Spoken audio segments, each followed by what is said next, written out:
It's a funny thing that despite so many advances in technology since the vinyl record was first demonstrated in 1948, would you believe, before I was born, vinyl hasn't gone away yet.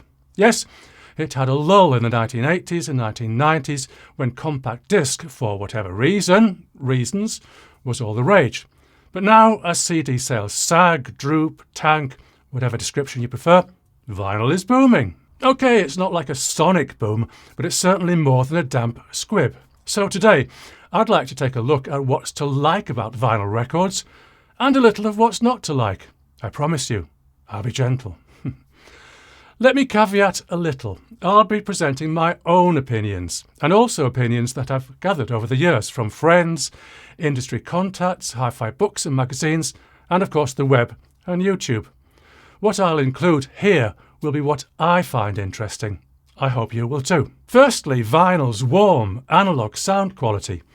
It's often said that vinyl has a rich, warm sound that's easy on the ear, fuller and more immersive even. Digital audio, on the other hand, is often described as cold, soulless, lacking in texture. Technically, one could argue against this due to the quite a few limitations of the vinyl medium. But I can counter by saying that pre-CD, audio was produced with the final vinyl sound in mind. Final vinyl could be a movie. Anyway, in the studio, a wise producer and engineer would consider at all times what the recording would sound like to the listening public. And remember that the bulk of music purchasers had a system on a par with, or maybe just a little better than, the famous Dansette. Indeed, I can remember someone from Decca, or possibly it was someone with insider knowledge of Decca, saying that back in the 60s their budget labels Ace of Clubs and Ace of Hearts were mastered specifically to sound good on a budget portable player. Which makes sense. Someone with a decent hi-fi system would be buying full-price records with audio quality that would stretch their system and possibly their ears. As for me, back then I'd spent all my money on my system, so all I could afford was Ace of Clubs and records that my school music teacher imported from Eastern Europe that he sold to us for 5 shillings a pop. This is at a time when a full-price record would cost something around £2 2 and 6, 2 and 6pence halfpenny perhaps. But other than music being recorded and mastered with the vinyl sound in mind, some enthusiasts find the vinyl sound more natural, less forced, easier on the ear than digital. In some ways, I don't disagree with them. Now, if I turn this to the flip side, the what's not to like side of the argument, considering the mass production nature of vinyl, it can't help but have imperfections, even first time out of the sleeve, pops, crackles, and what's sometimes called surface noise. And although some audiophiles will say that if you treat a record with respect, it will remain in first play condition as long as they own it and as many times as they play it, I don't think this is true for the majority of vinyl listeners. This might be a useful time to pause and comment on your own experiences and possibly give us all some tips on how to keep vinyl records pristine. Having said that, some vinyl enthusiasts seem actually to like the crackles and surface noise, in moderation and maybe not clicks or pops. I mean, who doesn't like the crackle of a warm fireplace on a cosy winter evening? Let's move on to the tangibility of vinyl and the vinyl playing experience. But first, contrast this with streaming. Search for a song or album, click play. It's hardly an experience at all. And CD, fiddle with the jewel case, try not to break it, slot the disc into the machine. It's just a job to be done. Would anyone get any pleasure from it? But vinyl, well, you start by handling the sleeve and experiencing the aroma even.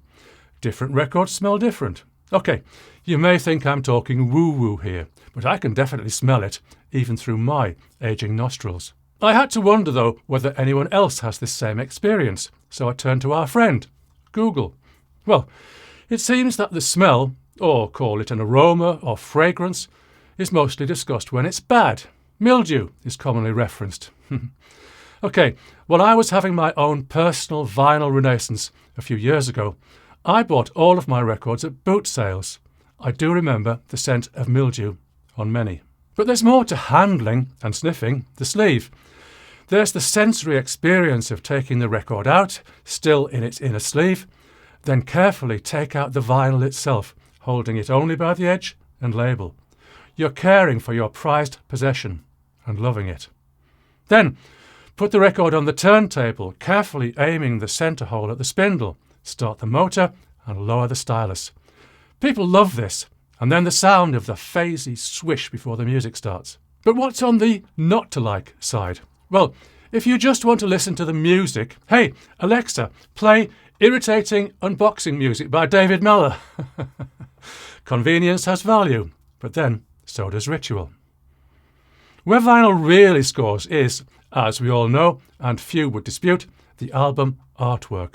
A good, square 12 inches by 12 inches. What could Leonardo have achieved with that? Okay, a bit of fun. That's the 21 by 30 inches original trimmed down to 12 by 12.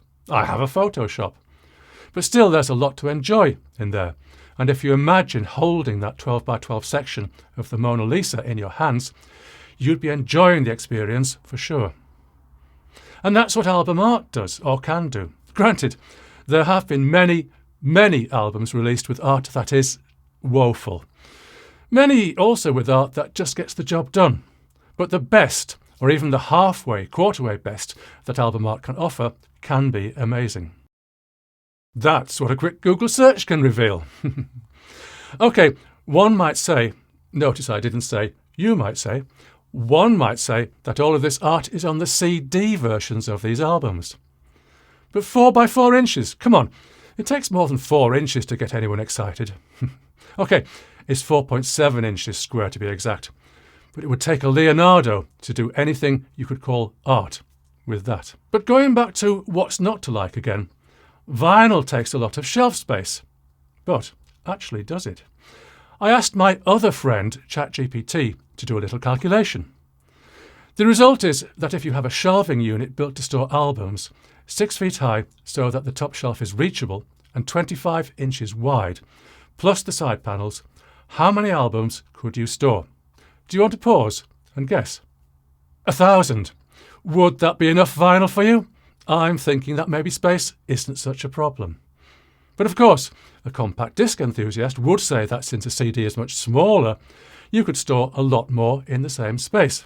So I asked my friend how many CDs could be stored in the same space as my vinyl example, obviously with different shelf spacing.